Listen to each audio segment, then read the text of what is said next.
Hello everyone, कसे आहात सगळे? Good morning.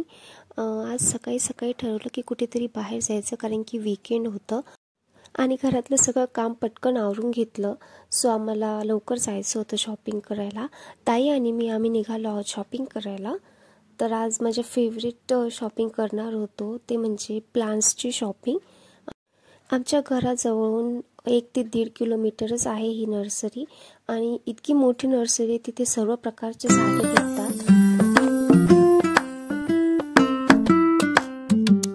तिथे पोहोचल्यानंतर यज्ञेशा आणि अर्पण बघा कसे खेळायला लागले, कारण की त्यांना तिथे इतकं भारी वाटत होतं आणि सगळीकडे इतके झाडं होते, फुलं होते. खरंच खूप छान वाटत होतं तिथे. मी तर तिथे पोहोचल्यानंतर लगेच फ्लॉवर्सची झाडं बघायला गेली. इतकी सुंदर सुंदर आणि इतक्या प्रकारची झाडं होती ना तिथे फुलांची. असं वाटत होतं की घरी सगळेच घेऊन जाऊ की काय, पण असं तर नाही करता येणार ना मला. सो मी जे मला जास्त आवडले ते मी घेतले.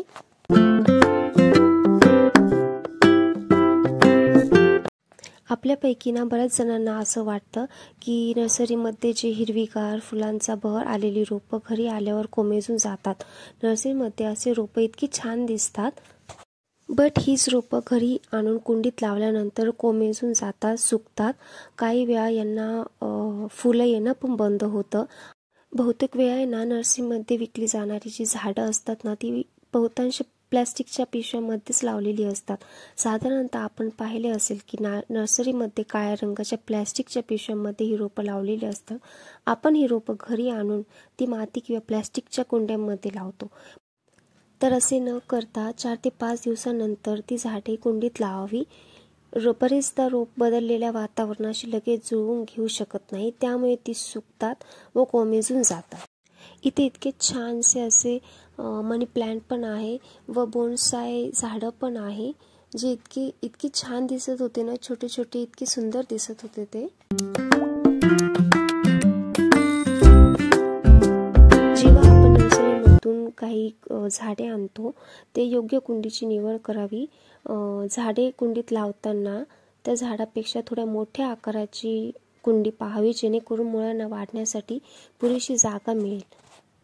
आपण जे झाड लावतो त्या झाडासाठी नेमकी कोणती माती चांगली आहे ते नीट तपासून घ्यायची. वेगवेगळ्या प्रकारच्या रोपांना वेगवेगळ्या मातीची आवश्यकता असते. मी ज्या नर्सरीमध्ये गेली होती त्या नर्सरीमध्ये माती पण विकत भेटते, सो आम्ही थोडीशी माती तिथनंच विकत घेतली. जेव्हा आपण नर्सरीमधून काही झाडे घेतो त्या झाडांसाठी काही खत किंवा फवारणी लागते. त्यासाठी योग्य माहिती काढा. काही ठराविक काळानंतर वेळोवेळी या रोपांना खत देत राहा. तिथे वेलींची पण इतकी छान छान झाडं होती. यज्ञेशा बोलली की मम्मा मला याला हात लावायचा आहे. सो तिला पण झाडे खूप आवडतात. त्यानंतर आम्हाला झाडे लावण्यासाठी मम्मी कुंडी घेत होत्या आणि योग्य प्रकारे आम्ही आमच्या झाडांसाठी छान अशा कुंड्या घेतल्या.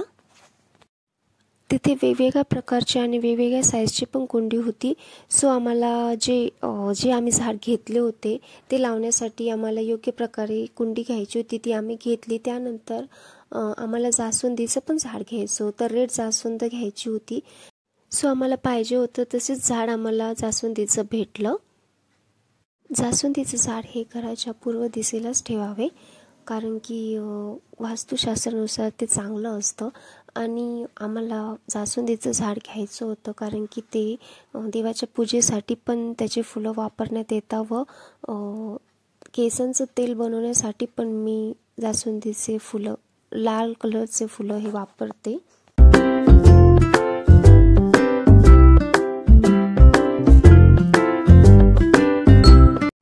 आमची झाडे घेऊन झाल्यानंतर आम्ही निघालो, पण तिथे मला एक फ्रूटचं झाड दिसलं.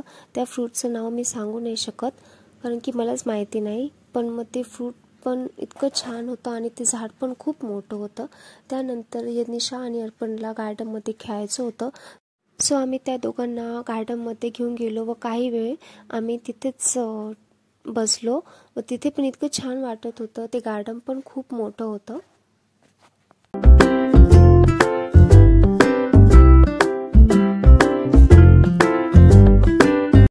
लहान मुलांना गार्डनमध्ये गेल्यावर ते निघायचं नाहीच म्हणता. त्यांना किती पण केलं तरी त्यांचं मन भरतच नाही. सो मी त्यांना म्हणत होती की आपण जाऊया घरी, पण ते दोघं पण ऐकायला तयार नाही. सो मी त्यांना थोड्या वेळ अजून गार्डनमध्ये खेळू दिलं. घरी आल्यानंतर मला स्पेशल अशी डिश करायची होती, ते म्हणजे वडापाव. कारण की आम्हाला कोणाला जास्त भूक नव्हती. सो आम्ही बाहेरूनच थोडंफार खाऊन आलो होतो. सो म्हटलं थोडंसं लाईटच काहीतरी खाऊया. सो मी वडापाव बनवायला घेतला. त्यासाठी मी छान असे बटाटे उकडून घेतले. बटाटे उकडून झाल्यानंतर मी छान अशी त्याची भाजी करून घेतली. भाजी झाल्यानंतर मी छान असे त्याला गोलाकार आकार देऊन घेतला, कारण की मला ते वडे तळायचे होते.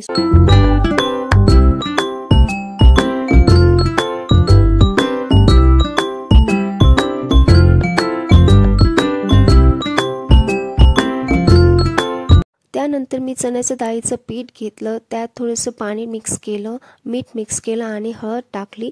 ते थोडंसं घट्टसर राहू दिलं. त्यानंतर मी छान अशा मिरच्या कापून घेतल्या व त्या तळून घेतल्या.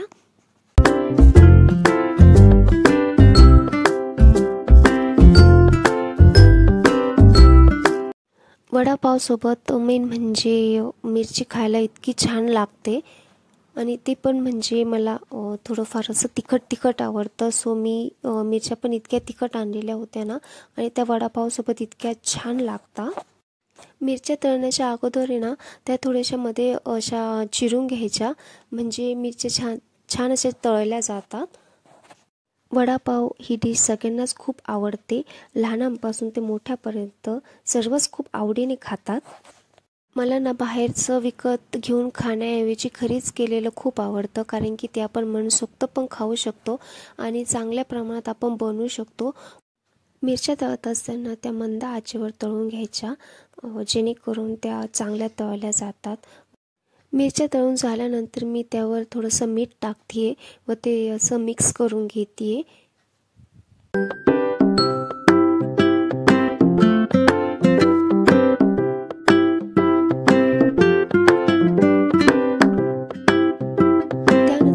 बटाटा वडा तळायला घेतला. सो तो पण असा मंद आचेवरच मी तळून घेतला आहे, जेणेकरून मध्ये असा थोडासा कच्चा राहायला नको. सो मी तो असा त्याचं जे वरचं आवरण आहे ते पण मी थोडंसं असं घट्ट ठेवलं आहे, जेणेकरून ते असं छान असं होईल. आणि तुम्ही बघू शकता इतके छान असे वडे तळल्या गेलेले आहे.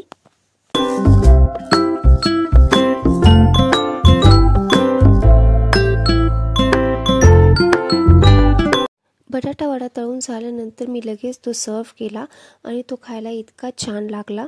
आमचं सगळं आवरून झाल्यानंतर पप्पा आणि ताई छान अशा गप्पा मारत बसले. तुम्हाला हा व्हिडिओ कसा वाटला हे नक्कीच कमेंटमध्ये सांगा, आणि व्हिडिओला लाईक करा आणि चॅनलला सबस्क्राईब करा. थँक्यू.